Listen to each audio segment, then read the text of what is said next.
কি ব্যাপার, তোমাকে এমন লাগছে কেন? তুমি রাত দিন ব্যবসায় খেটে মরবে, তারপরেও 2-500-র জন্য আমায় হিসেব দিতে হবে।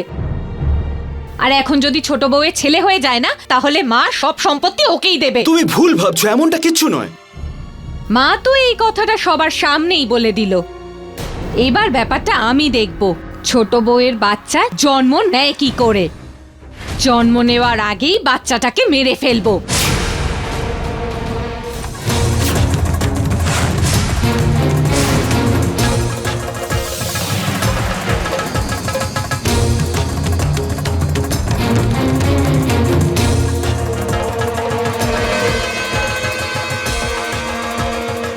আমায় ক্ষমা করে দাও, ক্ষমা করে দাও আমায়।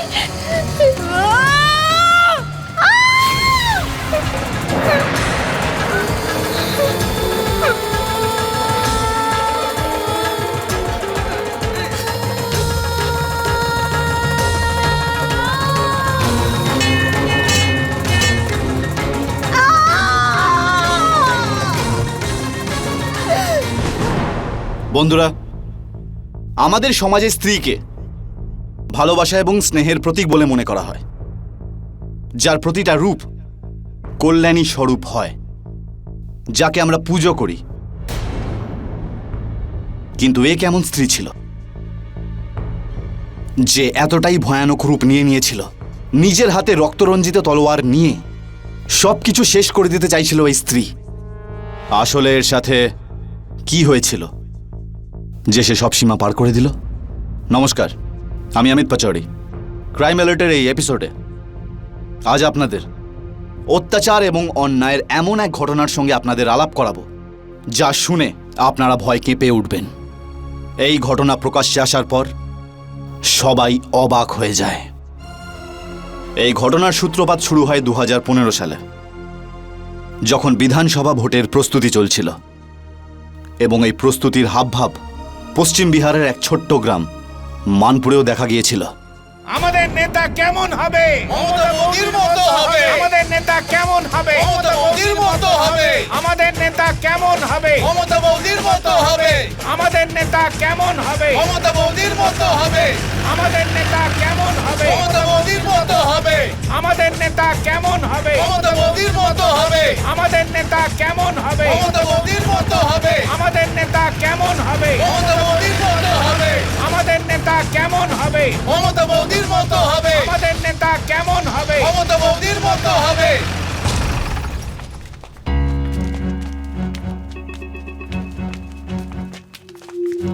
আপনাদের সকলকে অসংখ্য ধন্যবাদ, অনেকক্ষণ আমার সঙ্গে ছিলেন। এখন আপনারা সকলে যান, আর যেই আমি টিকিট পেয়ে যাব না, আবার সকলেই কাজ করবেন। আরে ঠিক আছে, ঠিক আছে। আরে আরে আরে ঠিক আছে, ঠিক আছে। আরে ঠিক, আরে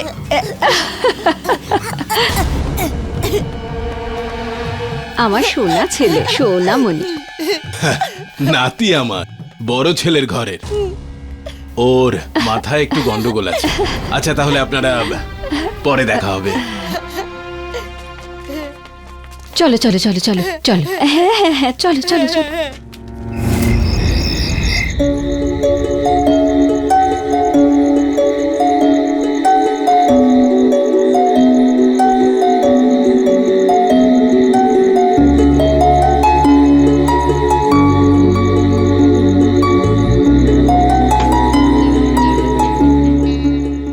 আমি এমএলএ হলেই এত টাকা রোজগার করব যে আমার 7 পুরুষ এখানে বসে খাবে। আর শোনো, তুমি তোমার বাবাকে ফোন করে দিও, আমি একটু কথা বলবো। আসলে কি জানো তো, পার্টি কমিটিতে ওনার খুব নাম ডাক। আচ্ছা মা, আমি সকালেই বলে দেব। আর সন্তোষ, ব্যবসার কি অবস্থা? ওই দাম একেবারে পড়ে গেছে। কিন্তু আমি তো শুনেছিলাম আলুর দাম অনেক বেশি। কিন্তু আলু বাদ দিয়ে অন্য সব কিছুর দাম তো পড়ে গেছে। সঞ্জয়, আমি তোমাকে কিছু বলেছিলাম, ভাবলে কিছু ওই ব্যাপারে? মা, আমি চাকরি ছাড়তে পারবো না। কি এমন কালেক্টর হয়ে গেছে যে চাকরি ছাড়বে না? বাড়ি পরিবার ছেড়ে গোপালগঞ্জে কি আছে তোমার? এখানে থাকলে তুমি 10 দিনে দ্বিগুণ রোজগার করবে। কিন্তু মা, আমি শুধু টাকার জন্য টিচার হইনি, আমার এই কাজটা করতে ভালো লাগে।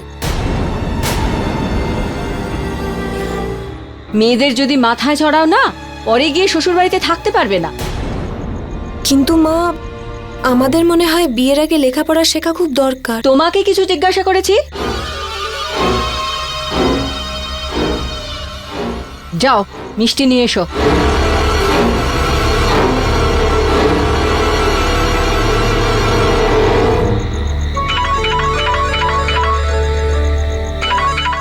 আরে এ তো মন্ত্রীমশাইয়ের ফোন।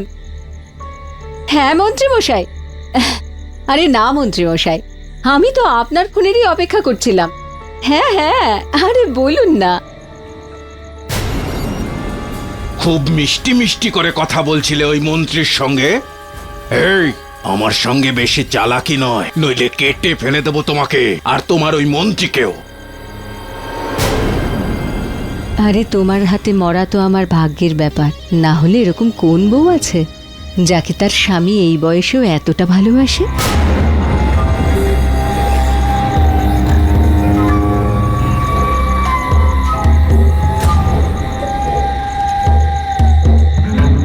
আরে তুমি থাকতে আমি ওই মোটা নেতার উপর থুতুও ফেলবো না। কিন্তু যখন তুমি অন্য কারোর সাথে মিষ্টি করে কথা বলো তখন আমার ভালো লাগে না। আরে আমি ভালোবাসার জন্য নয়, কাজের জন্যে কথা বলি। আমার সেটাও পছন্দ নয়। আমি একবার যদি জিতে যাই না, তারপর আমি ওই নেতাদের আমার আশেপাশে ঘেঁষতেই দেব না। এই তুমি বুঝতে পারছো তো? হ্যাঁ, বুঝতে পারছি।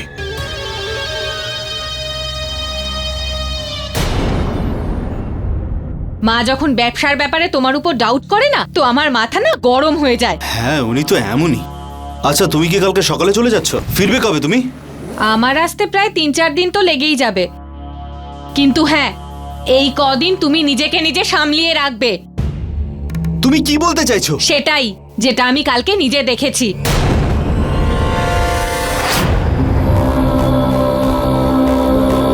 চা। রাখো। আচ্ছা।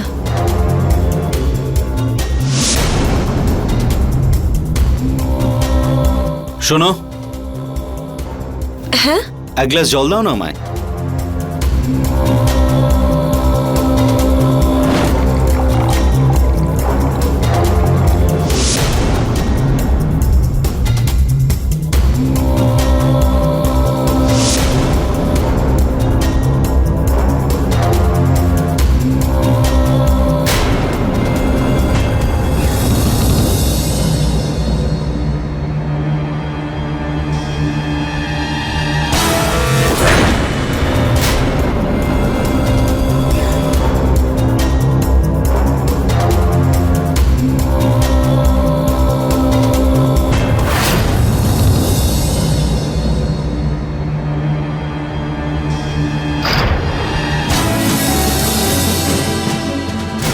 যদি আবার এরকম আমি দেখি না, তো অশান্তি করব।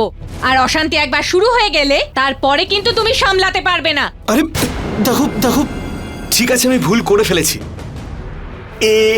এরকম কিছু নেই আমার। ভুল বোঝাবুঝি একবার হয়, বারবার হয় না।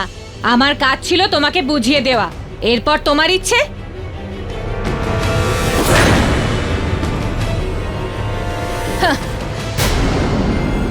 হ্যাঁ, দাদার স্বভাবটা তো প্রথম থেকেই ওরকম ছিল।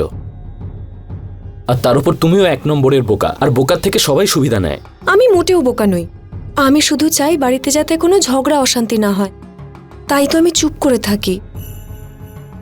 হ্যাঁ, তুমি চিন্তা করো না, আমি মায়ের সাথে কথা বলছি, আর যত তাড়াতাড়ি সম্ভব আমি তোমাকে গোপালগঞ্জে নিয়ে চলে যাব।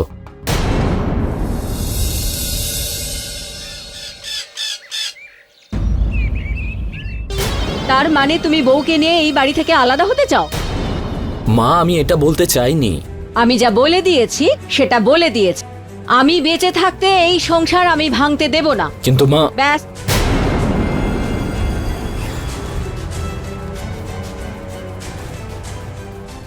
আর তুমি, আমি মানছি যে তোমাকে এই বাড়িতে একটু বেশি কাজ করতে হয়, আর বড় বউকে আমি তোমার থেকে একটু বেশি ভালোবাসি। তার কারণ হলো ওর ছেলে প্রদীপ, যে ঠিক করে কথা বলতেও পারে না আর ঠিক করে শুনতেও পারে না।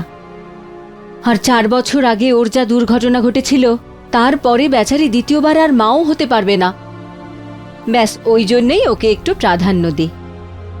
কিন্তু তুমি এই সমস্ত কথার জন্য নিজের চোখে জল এনো না, বুঝেছো? কিন্তু মা, আমি তো কখনো এসব ভাবিইনি। হ্যাঁ মা, আমরা তো শুধু এটা বলছিলাম যে এই বাড়িতে আমিই আছি যে এমএলএ হওয়ার জন্য কি না করছি, কিন্তু বাইরের লোক যদি জানতে পারে যে আমারই ছেলে বাড়ি ছেড়ে চলে গেছে, তাহলে ওরা আমার সম্বন্ধে কি ভাববে? যে নিজের বাড়ি সামলাতে পারে না, সে দেশের কাজ কি করে সামলাবে? মা, আমাদের ওখানে শুধু খাওয়া পড়াতে অসুবিধা হয়, শুধু এই জন্য। হ্যাঁ মা, আর তাছাড়া ও তো সপ্তাহে একবার করে আসেই। আমিও না হয় ওর সাথে চলে আসবো। যেদিন তোমরা এই বাড়ি ছেড়ে চলে যাবে না, আমি নিজের গায়ে পেট্রোল ঢেলে আগুন লাগাবো। এরপর তোমরা যা ভালো বোঝো করো।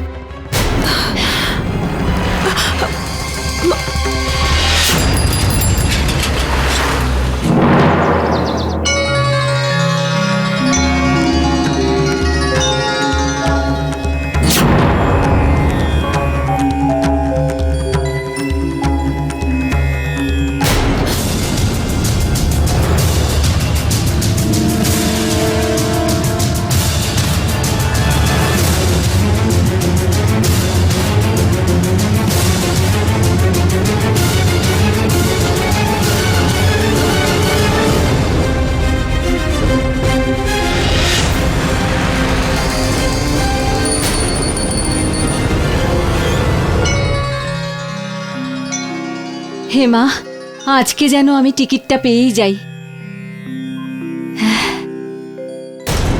আরে দাদা, কি যে বলেন না আপনি! আরে আমার বউ এমএলএ হলে কি নিজেদের লোকেদের ভুলে যাবে নাকি? আমি তো ঢাক ঢোল পিটিয়ে শোভাযাত্রা বের করব, আর এই শোভাযাত্রার দায়িত্ব কিন্তু আপনার, ঠিক আছে? ব্যাস, এবার শুধু ভালো খবরটা আসার অপেক্ষা। খবরটা এলেই আমি তক্ষুনি আপনাকে জানিয়ে দেব, ঠিক আছে? এই নাও।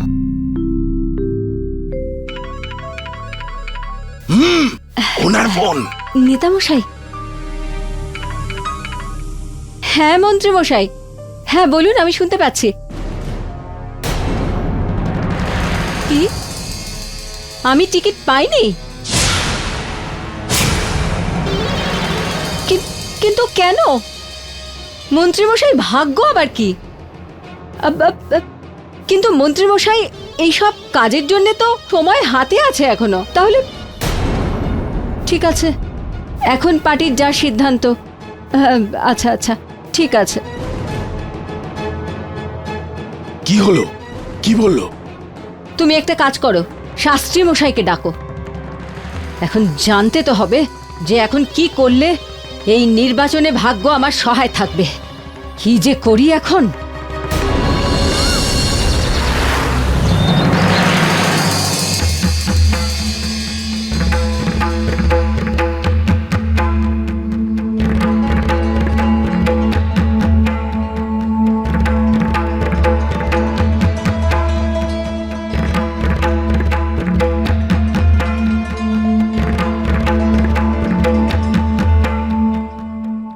দেখুন, আপনাদের পরিবারে যে দ্বিতীয় আর একজন সন্তান জন্মাবে তার ভাগ্য খুব ভালো হবে, আর ওরই ভাগ্যের কারণে রাজযোগের সমস্ত রাস্তা খুলে যাবে।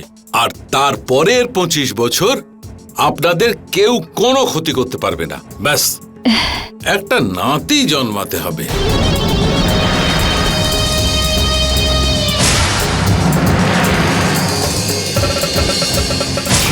লোভ এবং অতিরিক্ত চাহিদা প্রায় যে কোনো মানুষকে শয়তান বানিয়ে দেয়।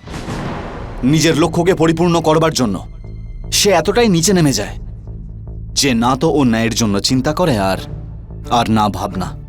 এরকম মানুষ হয় তার পথে আসা প্রত্যেকটা মানুষকে সে ব্যবহার করে, আর নয়তো সেই মানুষটাকেই উপড়ে ফেলে দেয়। মমতাও এমনটাই করছিল, রাজনীতিতে নিজের পরিচয় বাড়াতে এবং অনেক টাকা পয়সা সম্পত্তি সব দখল করতে। ও এতটাই স্বার্থপর হয়ে যায় যে নিজের স্বার্থের আগে সব কিছু ভুলে গেল। তো এই কথাটা স্বাভাবিক যে ওর এই অসম্ভব চাহিদায় কাউকে না কাউকে তো বলি হতেই হতো। দেখা যাক তার এই অশেষ চাহিদায় কে কে বলি হয়। চলুন দেখা যাক। দেখো মা, এই মুহূর্তে আমরা দ্বিতীয় বাচ্চা চাই না। আর এমনিতেও এই জ্যোতিষ ফতিষের কথাবার্তা বিশ্বাস করা একদমই উচিত নয়। শাস্ত্রী মশাই কোনো ছোটখাটো জ্যোতিষী নন। উনি আজ পর্যন্ত যা বলেছেন সব সত্যি হয়েছে। আর এমনিতেও ওই দুর্ঘটনার পর বড় বৌমা তো আর মা হতে পারবেই না। এখন এসব কিছু তোমাদেরকেই করতে হবে। আমি তোমাকে কথা দিচ্ছি, তুমি যদি আমাকে নাতি দাও না, আমি আমার সমস্ত সম্পত্তি তোমার ছেলের নামে করে দেব। কিন্তু মা, আমরা তো শুধু চেষ্টা করতে পারি। ছেলে হবে না মেয়ে সেটা তো ভগবানের হাতে। আরে ভগবান আমাদের সঙ্গে আছেন, দেখবে তোমার ছেলেই হবে।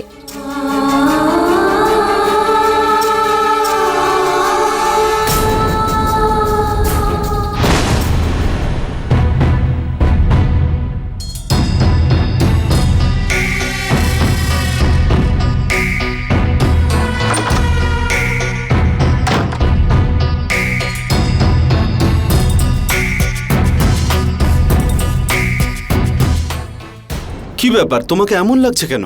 তুমি রাত দিন ব্যবসায় খেটে মরবে, তারপরেও দুপাশোর জন্য আমায় হিসেব দিতে হবে। আর এখন যদি ছোট বউয়ের ছেলে হয়ে যায় না, তাহলে মা সব সম্পত্তি ওকেই দেবে। তুমি ভুল ভাবছো, এমনটা কিচ্ছু নয়। মা তো এই কথাটা সবার সামনেই বলে দিল। এবার ব্যাপারটা আমি দেখব, ছোট বউয়ের বাচ্চা জন্ম নেয় কি করে। জন্ম নেওয়ার আগেই বাচ্চাটাকে মেরে ফেলবো।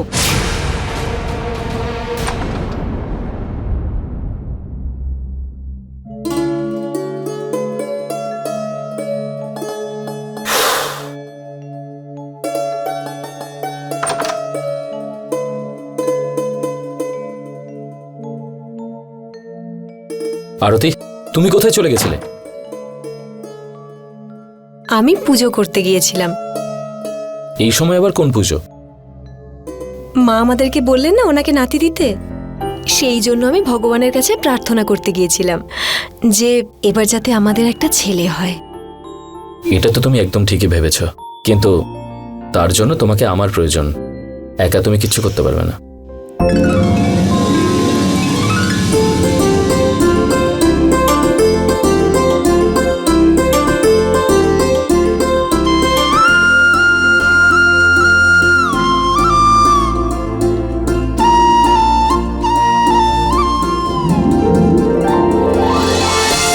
আচ্ছা, এবার তুমি আমাকে স্টেপ বাই স্টেপ সবকিছু বুঝিয়ে বলবে যে কিভাবে করলে মা একটা নাতি পাবে। তোমাকে কি এখন এসব বলে দিতে হবে? যদি তুমি আমাকে না বলো না, তাহলে আমি এক্ষুনি গোপালগঞ্জে চলে যাব। তারপর 1 সপ্তাহ পর ফিরবো, দেখে নিও। ঠিক আছে, আমি বলছি। তো স্টেপ 1 হলো, তাড়াতাড়ি বলো। তুমি সবার আগে লাইটটা অফ করে দাও। আচ্ছা আচ্ছা, এবার তাড়াতাড়ি বলো স্টেপ 2 কোনটা? স্টেপ 2, যা তোমার মন চায় সেটাই করো। আচ্ছা তাই, তার মানে আজকে কোনো কিছুতে বারণ নেই? ভুল ভাল বকা মানা আছে। আচ্ছা।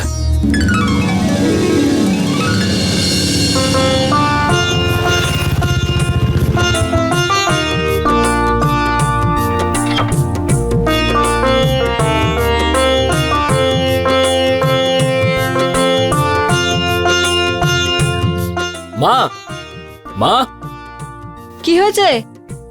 ডাক্তারবাবু কি বললেন? মা, ডক্টর বললেন যে টেস্ট পজিটিভ, আর উনি এটাও বললেন যে আমার 2 মাস চলছে। ও আমার সোনা বৌমা, কি ভালো খবর শোনালে আমাকে। আচ্ছা এবার বলো তো, ডাক্তারকে দিয়ে পরীক্ষা করিয়েছো ছেলে না মেয়ে হবে? মা, নতুন আইন অনুযায়ী কোনো ডাক্তার বলতে পারবে না যে হবু বাচ্চা ছেলে হবে না মেয়ে হবে। উনি যদি এরকম করেন তাহলে ওনার জেল হতে পারে। আচ্ছা ঠিক আছে, এইসব ছাড়। এইসব জানার জন্য ঘরোয়া পদ্ধতি অনেক আছে। তুই একটা কাজ কর, সাবধানে বৌমাকে ঘরে নিয়ে যা। সাবধানে সাবধানে।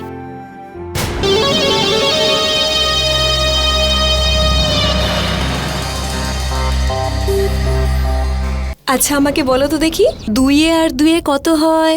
4। Very good. আচ্ছা এবার বলো। আর মা আপনি? আরে না না, বসো বসো। মা তুমি বাইরে যাও। যাও শোনা।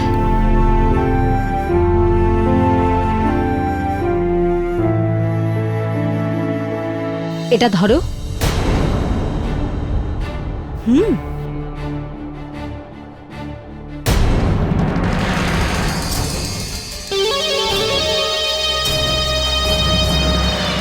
হয়েছে মা?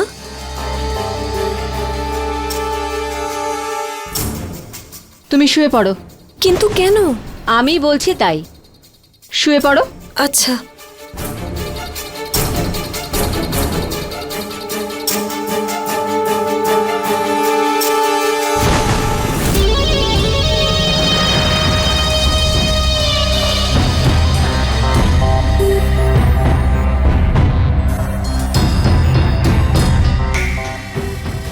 মা, কিছু অন্তত বলুন, কি হয়েছে?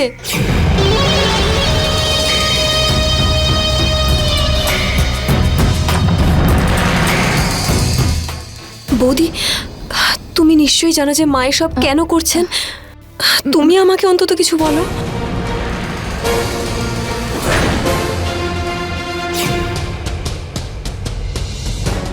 তোমাকে মা কিছু অন্তত নিশ্চয়ই বলেছেন।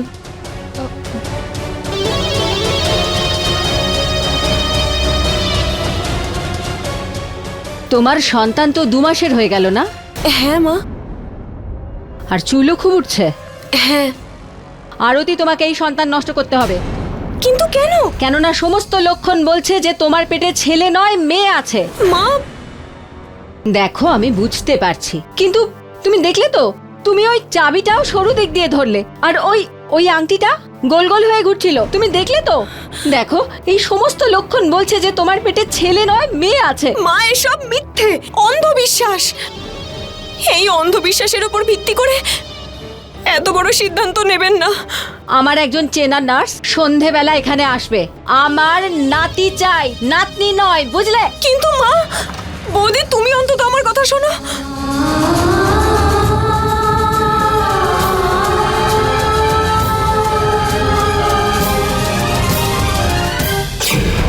কি কি বলছো তুমি? এটা কি করে হতে পারে? দেখো, তুমি না বলে দাও, বলো যে আমি আসছি। হ্যাঁ বলো, এক্ষুনি আসছি।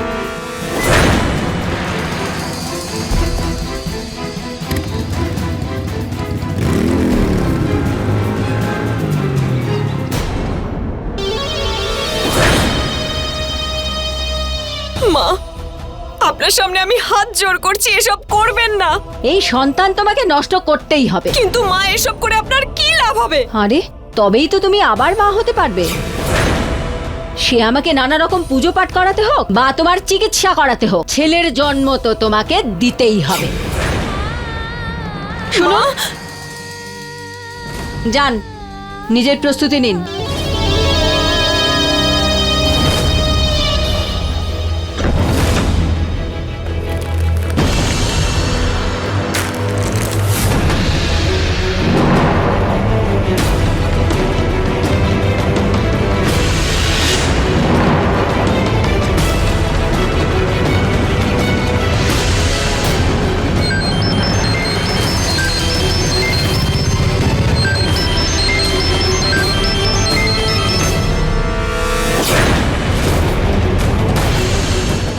হ্যালো আরতি,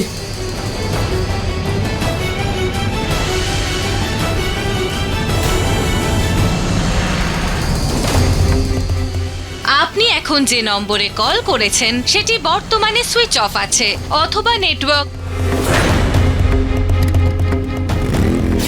মা, ইনজেকশন দিয়ে দিলে কিচ্ছু বুঝতে পারবে না, আর যখন জ্ঞান এসে যাবে তখন সব হয়ে যাবে। কিন্তু মা, আপনি যা করছেন সেটা অন্যায়। এই চাবি আংটি এসব দিয়ে প্রমাণিত হয় না যে আমার গর্ভে ছেলে আছে না মেয়ে। মুখ বন্ধ।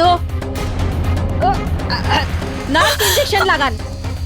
আর ইনজেকশন লাগাবার পরে কিচ্ছু বুঝতে পারবে না। আসুন, নিজের কাজ শেষ করুন। বৌদি, ছেড়ে মার দাও কথা আমায়। তোমায় শুনতে হবে। যেটা করছে সেটা সবার এসব ভালোর জন্য অন্যায়। করছে। অন্যায় করছো তোমরা, ছাড়ো আমায়। ছাড়ুন আমায় মা। মা, ছাড়ুন আমায়। চুপচাপ দাঁড়িয়ে থাকো, মা, বুঝলে? ছেড়ে দিন আমায়।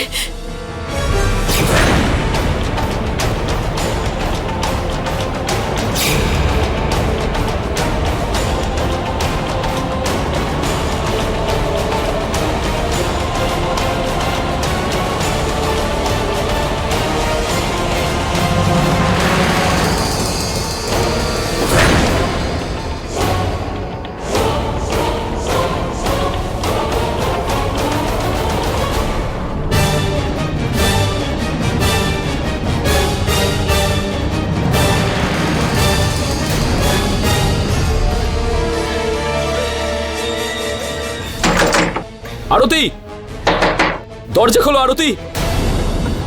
মা, মা।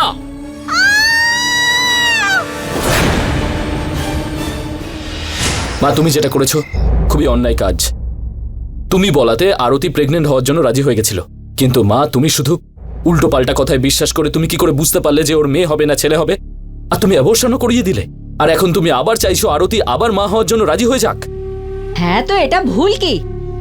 আমার নাতি চাই, যার ভাগ্যে আমার রাজ্য খুলবে। এই কথার তুমি কি করে গ্যারান্টি দিচ্ছ যে পরের বাচ্চাটা ছেলে হবে? যদি এটা না হয় তাহলে তোকে কোনো অন্য মেয়ের সঙ্গে সম্পর্ক করতে হবে। মা, আমার তোমার রাজনীতির সাথে কোনো যোগাযোগ নেই, আর এমনিতেও আমি অন্য মহিলার সাথে সম্পর্ক স্থাপন করতে পারবো না, কারণ জন্ম নেওয়া বাচ্চা ছেলে হবে না মেয়ে হবে সেটা মহিলার উপর নয়, পুরুষের উপর ডিপেন্ড করে। আর এটা আমি বলছি না, এটা বড় বড় ডক্টর আর বৈজ্ঞানিকরা বলেন।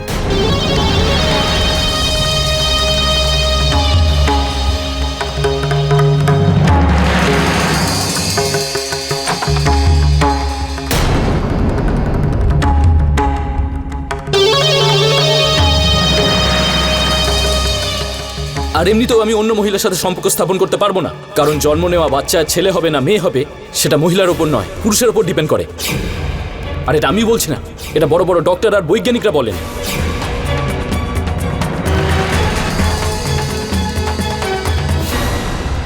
এত কি ভাবছো? আমাকে সঞ্জয় বলছিল যেমন বীজ বপন করা হয় তেমনই ফল হয়। সঞ্জয়ের প্রথম সন্তান মেয়ে, আর দ্বিতীয় সন্তানও মেয়ে হতে যাচ্ছিল। এর মানেটা বুঝতে পারছো তুমি? তুমিই বুঝিয়ে দাও। তার মানে সঞ্জয় যে কোনো মহিলাকে শুধুমাত্র কন্যা সন্তান দিতে পারে। আর আমাদের অসুবিধাটা হলো যে বড় বৌমা দ্বিতীয়বার মা হতে পারবে না, আর সন্তোষের দ্বিতীয়বার বিয়েও দিতে পারবো না, কেননা বৌমার বাবা বড় নেতা। যদি আমার টিকিট পাওয়ারও থাকে না, তাহলে উনি আটকে দেবেন। দেখো, তুমি গ্রামের মোড়ল তো হয়ে গেছো, তাতেই সন্তুষ্ট হও। এত বেশি লোভ করা ভালো নয়। দেখো, এখন কথাটা আমার লোভের নয়, আমার বংশের, আমার বংশ রক্ষা হবে কি করে? এক তো বড় নাতি পাগল হয়ে জন্মালো। তুমি ভেবে দেখেছো কি ওকে ভবিষ্যতে কে বিয়ে করবে? আরে এটা নিয়ে ভেবে লাভ কি? এটাই ভগবানের ইচ্ছে। তোমার তো কোনো বোন নেই না, তোমরা সবাই শুধুমাত্র ছেলে। হ্যাঁ তো? আর আমারও শুধুমাত্র দুটো ছেলে হয়েছে। এর মানেটা বুঝতে পারছো তুমি? মানে? এর মানেটা হলো যে তোমার মধ্যে থেকে শুধুমাত্র ছেলের জন্ম হবে। হ্যাঁ, তাতে কি হয়েছে? ভাবো, যদি তুমি বৌমার সঙ্গে সম্পর্ক স্থাপন করো তাহলে ওর মেয়ে নয় ছেলের জন্ম হবে, আর এতে আমরা বংশধরও পেয়ে যাব, কেননা ওকে সঞ্জয়েরই ছেলে বলবে, যার ভাগ্যেতে আমার রাজ্য খুলবে। আমি কি বলতে চাইছি তুমি বুঝতে পারছো?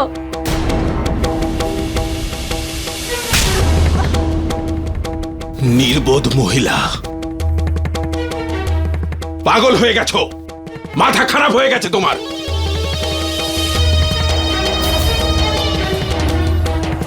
তুমি আমার কথাটা একটু বোঝার চেষ্টা করো না।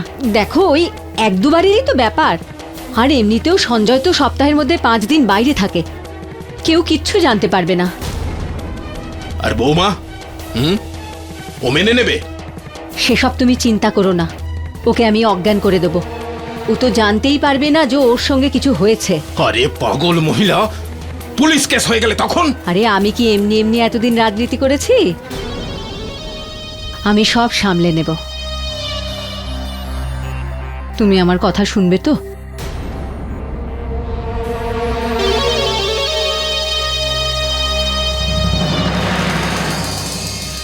অক্লান্ত পরিশ্রম এবং মনের জোর, এই দিয়ে মানুষ তার ভাগ্য পরিবর্তন করতে পারে।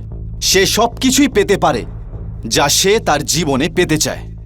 রাজনীতির ক্ষেত্রেও এই একই নিয়ম থাকে। যদি কোনো মানুষ গিয়ে কঠোর পরিশ্রম করে, তাদের বিশ্বাস যেতে নিজের কথা তাদের অবধি পৌঁছে দেয়, তো সেই মানুষটা রাজনীতিতে সাফল্য পেতে পারে। কিন্তু মমতা ঠিক এর বিপরীতটাই করেছে।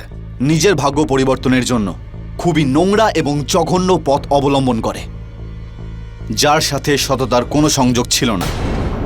ওর এটা মনে হয়েছিল যে যদি ওর আর এক নাতির জন্ম হয়ে যায় তাহলে তার কুষ্টিতে রাজযোগ চলে আসবে। এইটা পাগলামি ছাড়া আর কিচ্ছু হতে পারে না। এমনকি নিজের পুত্রবধূ আরতির প্রাণ এবং ভাবনারও আগে নিজের স্বার্থকে পরিপূর্ণ করবার চক্করে সে এমন এক পথে হাঁটতে শুরু করলো যেখান থেকে ফিরে আসা অসম্ভব ছিল। হ্যাঁ বাবা, এখানে সব ঠিক আছে। তুই বল, তুই কেমন আছিস? হ্যাঁ, আমি তো তোর কথা বুঝতে পারি বাবা, কিন্তু এই কথাটা তুই তোর বউকে বোঝা না। ওকে বল যা কিছুই হয়েছে ও যেন ভুলে যায় আর যেন খুশি থাকে। আরতি, এই নাও মা, হলুদ আপনি- দেওয়া দুধ খাও। হ্যাঁ সঞ্জয়, এখনো দুধ খাচ্ছে।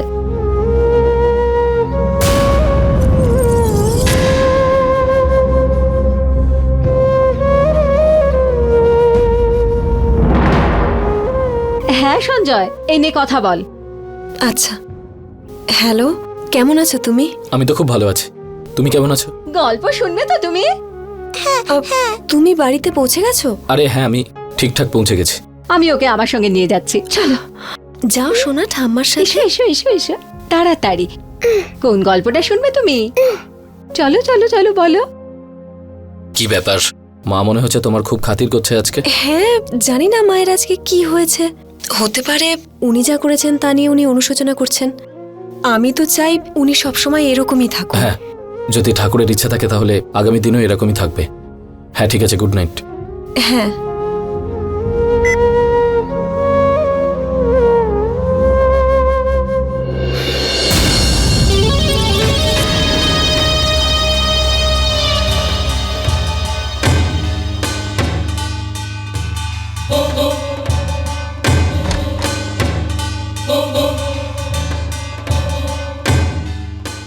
আরতি, আরতি মা,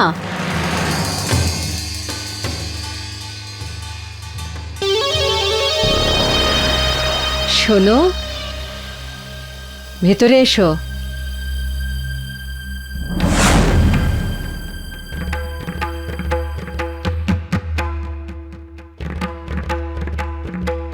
দুধে মেশানো ওষুধ এবার কাজ করছে। এবার সকাল পর্যন্ত যদি কেউ গলাও কেটে নিয়ে যায় তাহলে ও বুঝতেও পারবে না। আমি চলে যাচ্ছি, বাকিটা তুমি বুঝে নাও।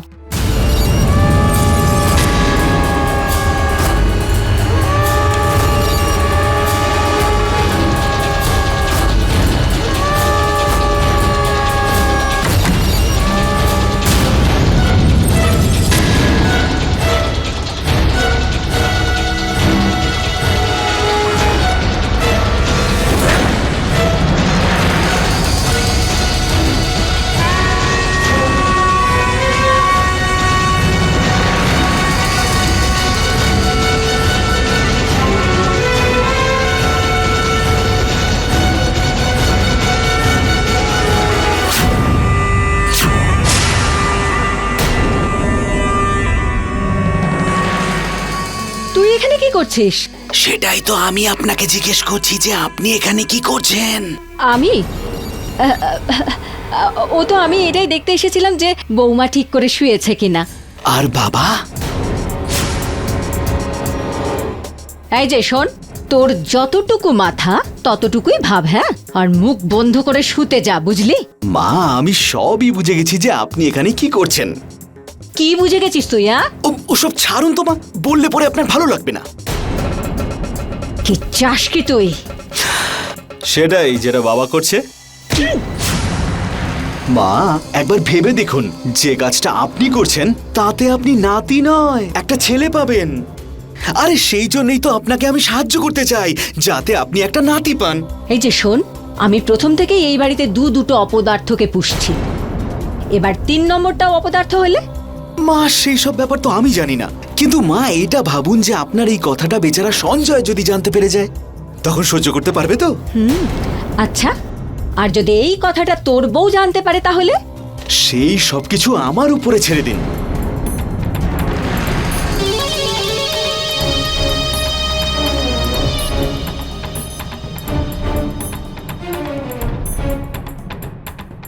ঠিক আছে, তোর বাবা বাইরে চলে এলে তুই ভেতরে চলে যাস।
আর 1 হাতা ভাত দাও।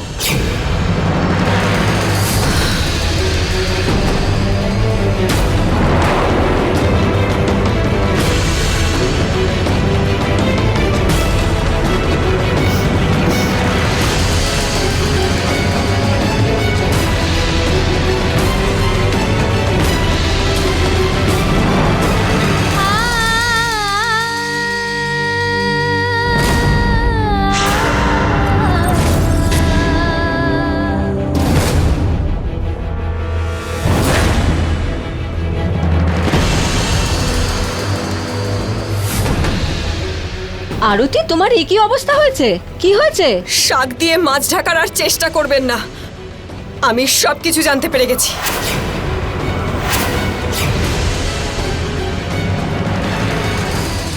এই শ্বশুর মশাইয়ের মালা আমার ঘরে ছিল, আর এই দুধের গ্লাসটা আপনার যা বলার আছে আপনার ছেলে এলেই বলবেন। আমি ওকে ফোন করে দিয়েছি, ও এক্ষুনি চলে আসবে। এখন সঞ্জয় রাস্তাতেই আছে, ওকে ওখানেই দাঁড় করাও আর ওকে বোঝাও যে বউ যা কিছু বলছে সব ভুল। আমি তোমাদের ওর সঙ্গে সম্পর্ক স্থাপন করতে বলেছিলাম, জানোয়ারের মতো আঁচ এড়াতে নয়। তোমাকে আমি আগেই বারণ করেছিলাম, এখন কি করব? দেখো, এখন সঞ্জয় রাস্তাতেই আছে, ওকে ওখানেই দাঁড় করাও আর ওকে বোঝাও যে বউ যা কিছু বলছে সব ভুল। যখন ওর রাগ ঠান্ডা হয়ে যাবে না, আমি ওর সঙ্গে কথা বলবো, তার আগে এর ব্যবস্থা করতে হবে। এই সব কাজ আপনারা একদম ঠিক করেননি।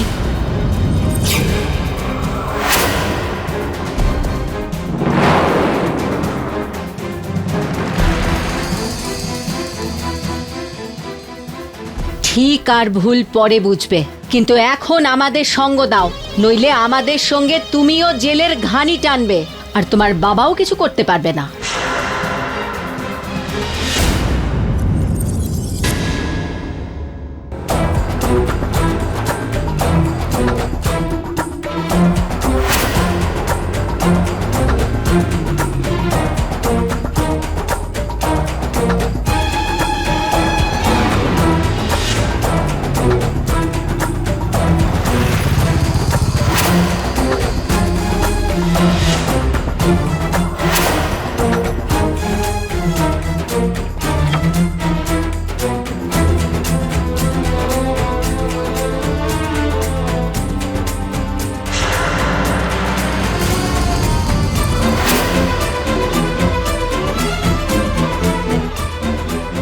আরে তোমাদের একটুও লজ্জা করেনি এসব করার সময়?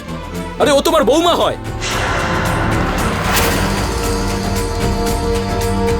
বাবা, বাবা আমি তোর। আরে বাবার কলার ধরতে নেই, মিথ্যে কথা বলছে ও। আমরা কিচ্ছু করিনি ওর সঙ্গে। কিরে সন্তোষ? হ্যাঁ বাবা, একদম ঠিক বলছেন। আচ্ছা, যদি তোমরা এইসব কিছু না করতে তাহলে এইভাবে আমার সাথে দেখা করতে আসতে না। এবার দেখো, আমি পুলিশে রিপোর্ট করব। এবারে ওরাই খোঁজ নেবে যে কে সত্যি বলছে আর কে মিথ্যে বলছে। এই সঞ্জয়, সঞ্জয় আমার কথাটা শোন, আমি তো দাদা হই, বিশ্বাস কর আমরা সত্যি কিছু করিনি। বাবা আপনি ওকে বোঝান। বাবা, বাবা, আরে মেয়ে তো তুই আরো 2-4টে পেয়ে যাবি। আমাদের সঙ্গে তোর রক্তের সম্পর্ক, আমাদেরকে জেলে পাঠাবি? সংস্কার ভুলে গেলি? বোঝার চেষ্টা কর বাবা। এবার থেকে তুমি আমার বাবা বলার যোগ্য নও। শোনো, ওই তোকে তো আমি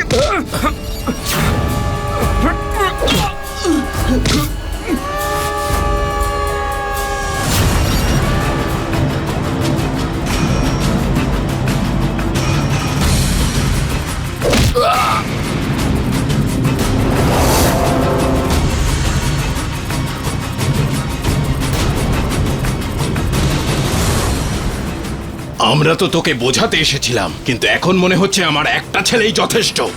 একটা ছেলেই যথেষ্ট।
এবার কি করব? ওর লাশটাকে দূরে কোথাও নিয়ে গিয়ে গায়েব করে দিই, কেউ কোনোদিনও কিছু জানতে পারবে না। হ্যাঁ বাবা, ঠিক আছে, তাই করি।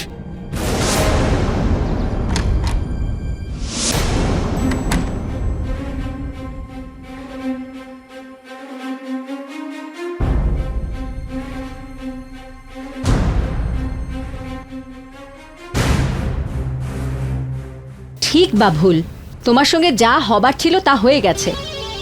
আমরা সবকিছু ভুলে যাচ্ছি, তুমিও সব ভুলে যাও। দেখো, তুমি শুধু আমাদের একটা নাতি দাও, আমরা তোমাকে পৃথিবীর সব খুশি দিয়ে দেবো। আরে এইভাবে তুমি কিভাবে বাঁচবে? ওর সাথে একবার কথা বলতে চাই। ও তোমার সঙ্গে কথা বলতে চায় না। ও বলেছে যদি তুমি আমাদের নাতি দিতে না পারো তাহলে ও তোমাকে ছেড়ে দেবে, ডিভোর্স দিয়ে দেবে তোমায়। ও এটা কিছুতেই বলতে পারে না। শুধু একবার ওর সাথে আমায় দেখা করতে দিন। ও তোমার সঙ্গে দেখা করতে চায় না। এটা হতে পারে না। আমি কাকে ভরসা করব? ওকে নাকি তোমাদের মতো পশুদের?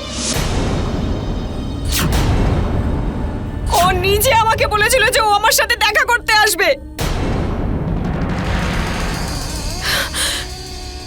সত্যি করে বলো, কি করেছো তোমরা ওর সাথে? মেরে ফেলেছি ওকে। রক্তের সম্পর্ক ভুলে গিয়ে নিজের বাবা আর ভাইকে জেলে পাঠাতে চেয়েছিল। তুই যদি মুখ খুলিস তাহলে তোর মেয়েকেও মেরে ফেলবো। মেরে ফেলেছো ওকে? হ্যাঁ, মেরে ফেলেছি। কি করবি? কি করবি?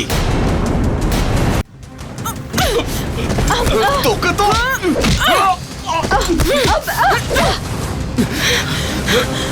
ধর ওকে, ধর।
আমায় ক্ষমা করে দাও, ক্ষমা করে দাও আমায়।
মমতা, তার স্বামী সজ্জন কুমার, তার বড় ছেলে সন্তোষের মৃত্যু ওই ঘটনাস্থলেই হয়ে যায়। পুলিশ আরতিকে অ্যারেস্ট করে নেয়। প্রথমে তো আরতি পুলিশের সামনে কিছু বলতে রাজি ছিল না, কিন্তু পুলিশ যখন আরেকটু কঠোর হয় তখন সমস্ত গল্প পুলিশের সামনে আরতি বলে দেয়। আরতির সাক্ষ্য এবং তার সাথে সুনন্দার সাক্ষ্যটাও মিলে যায়। সুনন্দাও নিজের দোষ স্বীকার করল। এবং পুলিশ তাকে সরকারি সাক্ষ্য বানিয়ে নেয়। পুলিশ তল্লাশি করে এবং সঞ্জয়ের মোবাইল ট্র্যাকার সিস্টেম দিয়ে লোকেশন খুঁজে লাশটাকে আইডেন্টিফাই করে নেয় আরতি আর জেলের 4 দেওয়ালের মধ্যে। এবং আদালতের রায় শোনানো এখনো বাকি। মমতা যদি নিজের লক্ষ্যকে পাওয়ার জন্য কোনো সহজ পথ অবলম্বন করত, যদি মমতা নিজের স্বার্থের আগে নিজের পরিবারের কথা ভেবে দেখত, আজ ওর পরিবারকে এই দিনটা হয়তো দেখতে হতো না। মানছি আরতির সঙ্গে অন্যায় হয়েছে, কিন্তু তারও ভুল ছিল।